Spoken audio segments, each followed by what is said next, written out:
Welcome to Success Blueprint for JEE and NEET. Join the class 11th Chemistry. Study at your own pace and save your time and energy. Please like and subscribe for more educational videos.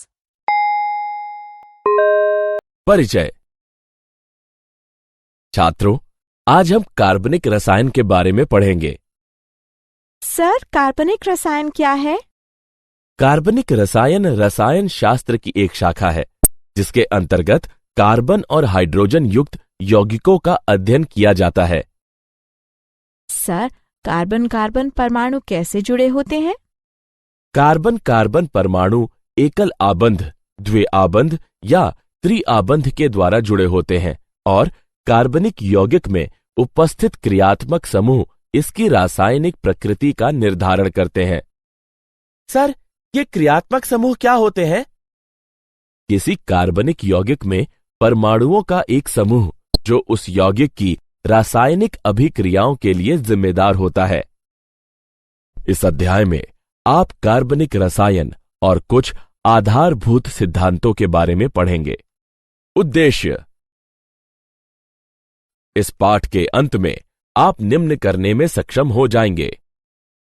Carbon की चतुर्संयोजकता को परिभाषित करना, पायाबंध के निर्माण का वर्णन करना, कार्बनिक यौगिकों को पूर्ण, संघनित और आबंध रेखा संरचनात्मक सूत्रों के द्वारा निरूपित करना, 3D यानी त्रिविमी सूत्र में कार्बनिक यौगिकों का निरूपण करना, कार्बनिक यौगिकों को वर्गीकृत करना, कार्बनिक यौगिकों की नामकरण पद्धति का वर्णन करना, कार्बन की चतुर्संयोजकता, कार्बनिक यौगिकों की आकृतियां, कार्बनिक रसायन, हाइड्रोकार्बन और उसके व्युत्पन्न माने जाने वाले अन्य यौगिकों का अध्ययन है।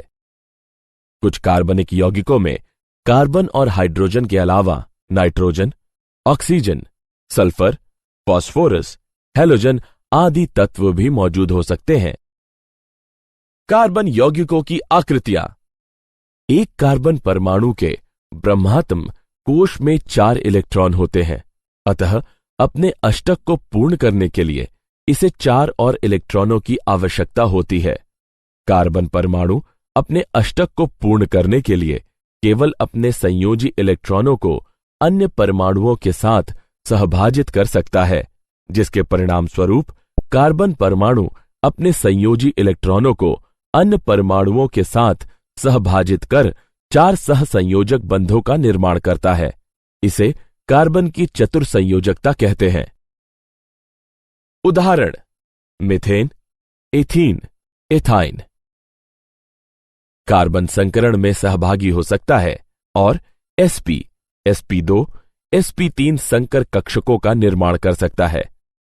संकरण किसी कार्बनिक यौगिक की आबंध लंबाई तथा आबंध एंथैल्पी को प्रभावित करता है। sp संकरित कक्षक में s गुण अधिक होने के कारण यह नाभिक के समीप होता है और sp3 कक्षक से अधिक सामर्थ्यवान आबंध का निर्माण करता है। sp2 संकरित कक्षक sp और sp3 संकरित कक्षक के मध्यवर्ती होता है। पायाबंधों के कुछ विशिष्ट अभिलक्षण: पायाबंध 2 निकटवर्ती परमाणुओं के p कक्षकों के पार्श्व अतिव्यापन से निर्मित होता है। p कक्षक एक दूसरे के समानांतर और अणु के तल के लंबवत होने चाहिए। पायाबंध कार्बन कार्बन द्विआबंध के चारों ओर घूर्णन प्रतिबंधित कर देता है।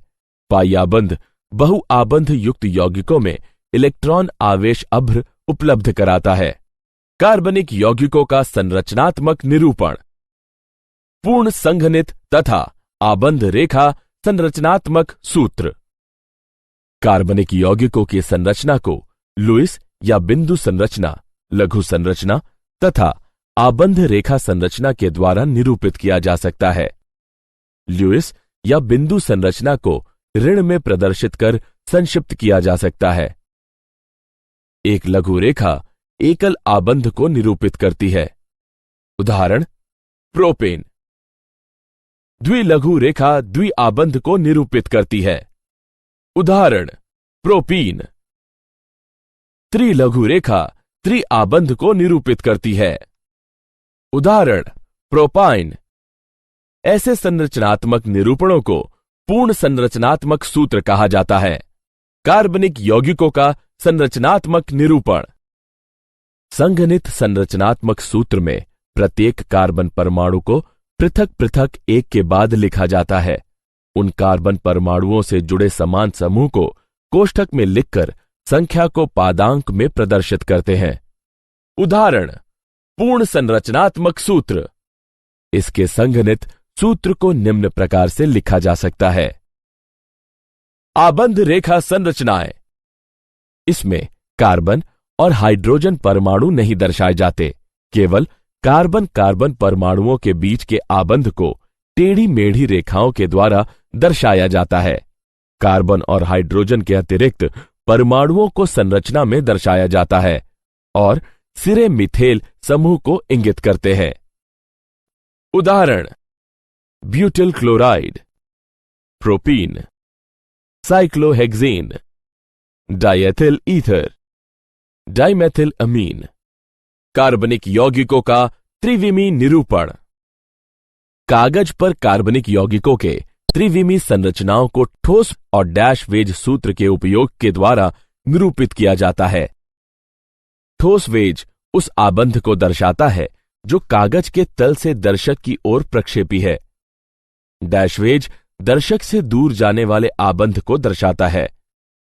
कागज के तल में स्थित आबंध को साधारण रेखा के द्वारा प्रदर्शित किया जा सकता है।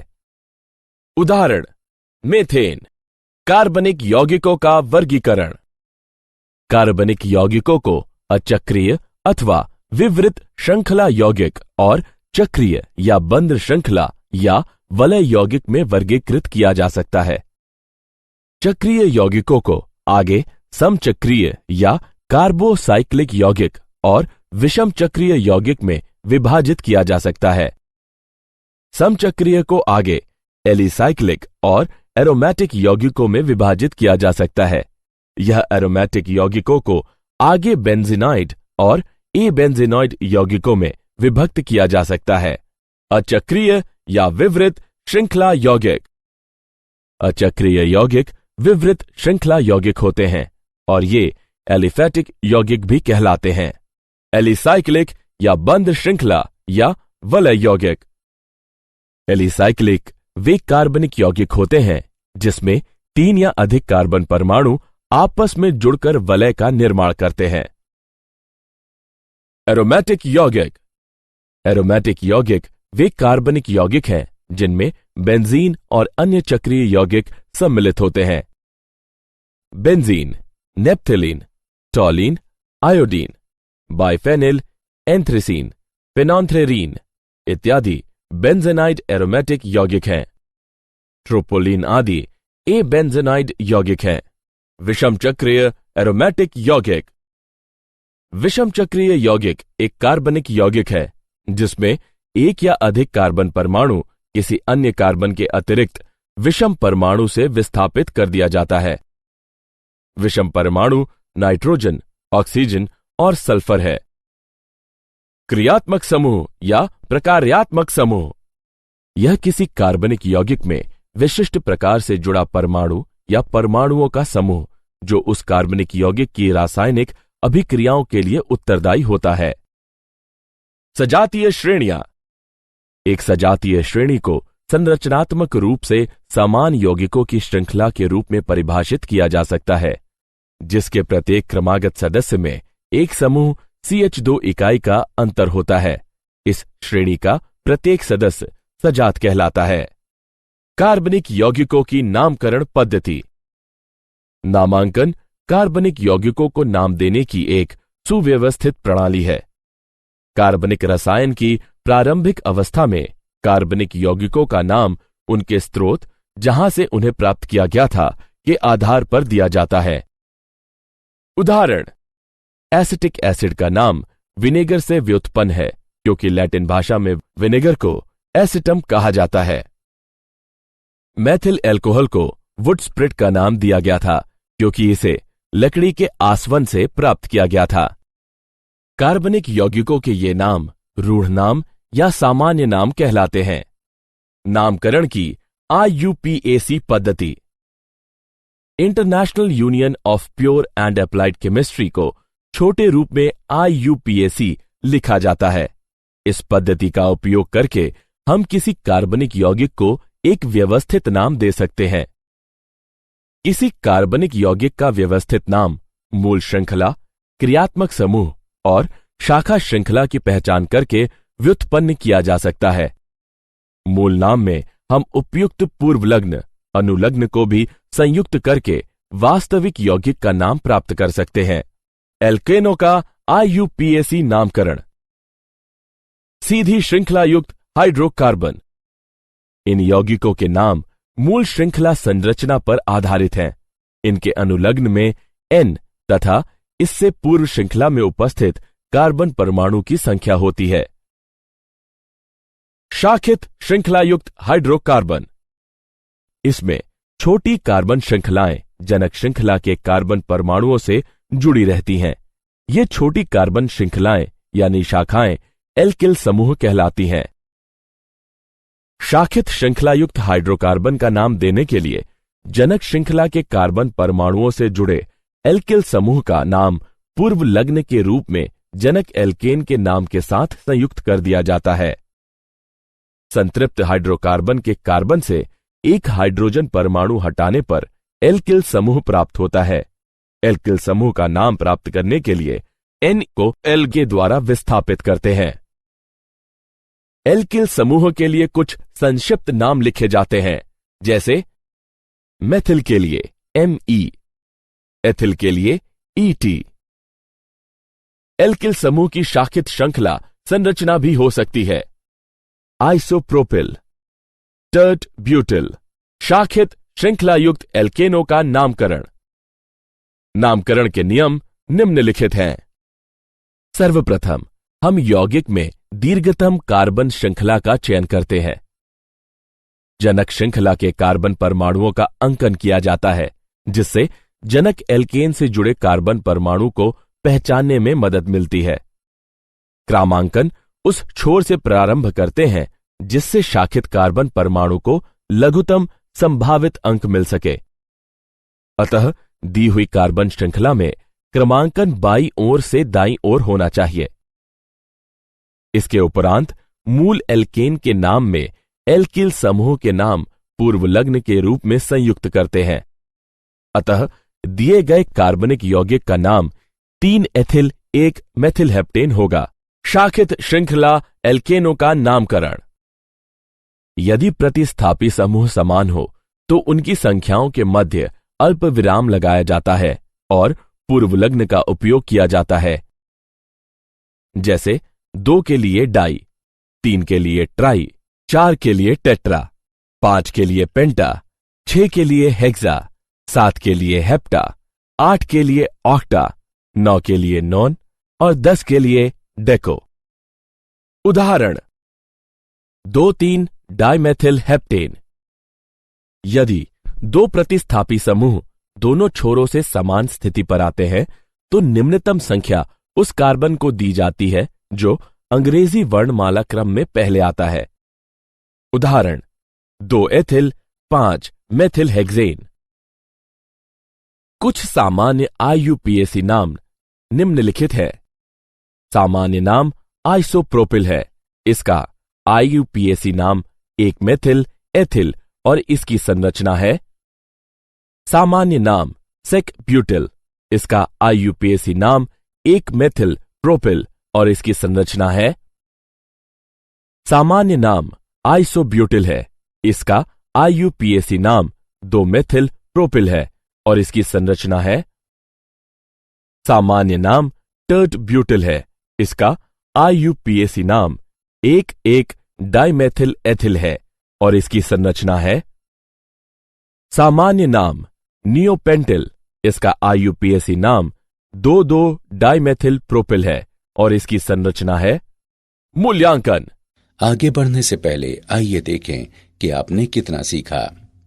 सही विकल्प चुनकर रिक्त स्थानों की पूर्ति करें।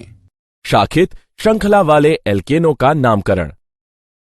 बहुप्रतिस्थापी समूह वाले यौगिकों के नामकरण में निम्नलिखित नियमों को ध्यान में रखना आवश्यक है। यदि कार्बन की समान संख्या वाली दो श्रृंखलाएं हैं तो ज्यादा शाखा श्रृंखला वाली श्रृंखला को चुना जाता है।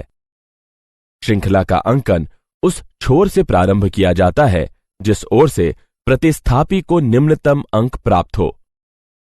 उदाहरण, दिए हुए यौगिक का IUPAC नाम 4,2,2 डाइमेथिल प्रोपिल ऑक्टेन है। चक्रीय यौगिक। एकल आबंध वाले समचक्रीय यौगिकों का नाम संबंधित विवृत श्रृंखला एल्केन के नाम में साइक्लो पूर्वलग्न लगाकर प्राप्त करते हैं। उदाहरण, साइक्लोब्यूटेन, साइक्लोपेंटेन, साइक्लोहेक्सेन।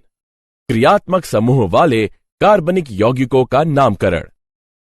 क्रियात्मक समूह किसी कार्बनिक यौगिक की रासायनिक अभिक्रियाशीलता की प्रवृत्ति को परिभाषित करता है। बहुक्रियात्मक समूह वाले यौगिकों में एक क्रियात्मक समूह को मुख्य क्रियात्मक समूह मान लिया जाता है। उचित पूर्वलग्नों का उपयोग करते हुए और बाकी बचे हुए क्रियात्मक समूहों को प्रतिस्थापी मान उस यौगिकों को नाम दिया जाता है। कुछ क्रियात्मक समूहों की तालिका निम्नलिखित है। प्राथमिकता के आधार पर क्रियात्मक समूहों का घटता हुआ क्रम निम्नलिखित है।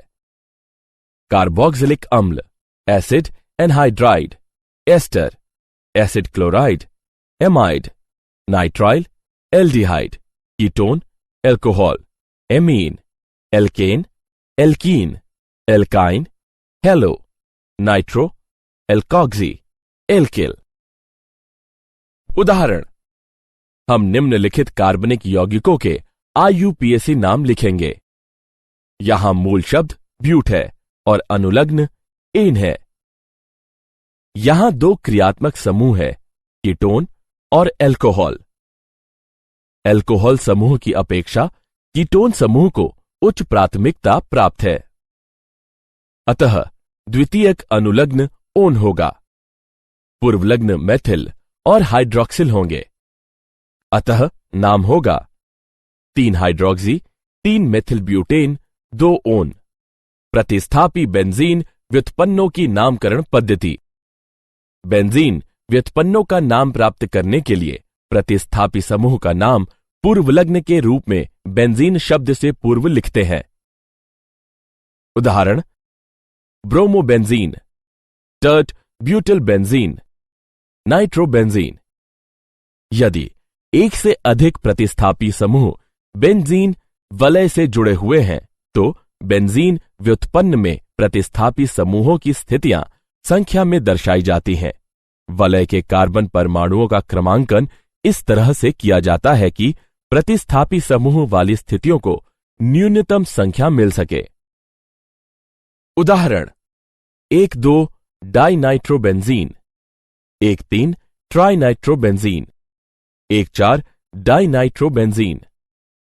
रूढ़ पद्धति में ortho O, Meta M, para P पूर्वलग्नों को संबंधित स्थितियों क्रमशः 1, 2, 1, 3 और 1, 4 को दर्शाने के उपयोग में लाया जाता है। उदाहरण, ortho dinitrobenzene, meta dinitrobenzene, para dinitrobenzene. Benzene व्युत्पन्नों की नामकरण पद्धति।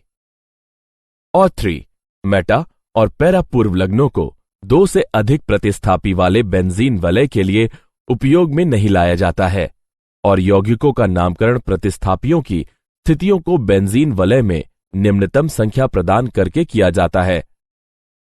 मूल यौगिक के प्रतिस्थापी की स्थिति को संख्या 1 देकर इस प्रकार क्रमांकन किया जाता है कि अन्य प्रतिस्थापियों को निम्नतम संख्या मिले।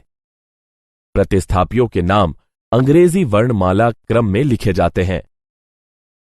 उदाहरण, हम फ्लोरीन को संख्या क्रम 1 देते हैं जिससे नाइट्रो को 2 और एथिल को 4 क्रमांक प्राप्त होता है। इस यौगिक को अंग्रेजी वर्णमाला क्रम में लिखा जा सकता है 4 एथिल 1 फ्लोरो 2 नाइट्रोबेंजीन। जब बेंजीन वलय और क्रियात्मक समूह एल्केन से जुड़े रहते हैं तब बेंजीन वलय को प्रतिस्थापी माना जाता है। फेनिल नाम C6 H5 को दर्शाने के लिए उपयोग में लाया जाता है। क्या आप जानते हैं? मैसेंजर अंतरिक्ष यान ने बुध ग्रह पर न सिर्फ जल और बर्फ के अस्तित्व का खुलासा किया और साक्ष्य प्रस्तुत किए, बल्कि कई जगहों पर यह बर्फ 10 सेंटीमीटर मोटी कालिख जैसे कार्बनिक पदार्थ की परत से ढकी हुई प्रतीत होती है। सारांश। आइए हमने जो कुछ सीखा है उसे संक्षेप में दोहराएं। कार्बनिक रसायन हाइड्रोकार्बन और उसके व्युत्पन्न माने जाने वाले अन्य यौगिकों का अध्ययन है। कार्बन एक चतुर्संयोजी यौगिक है।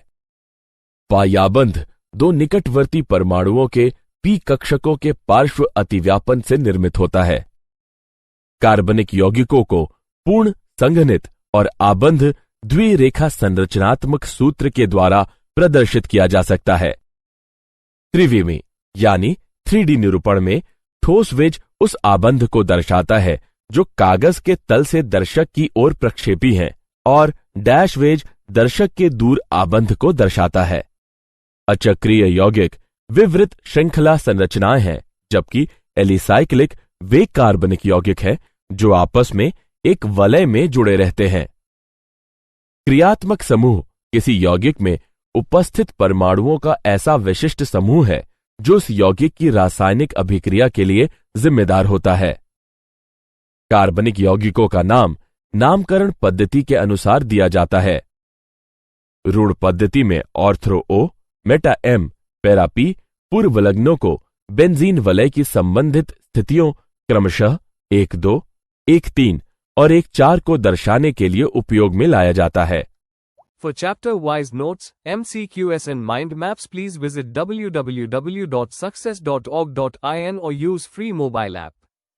Please subscribe and like for more education videos. Thank you.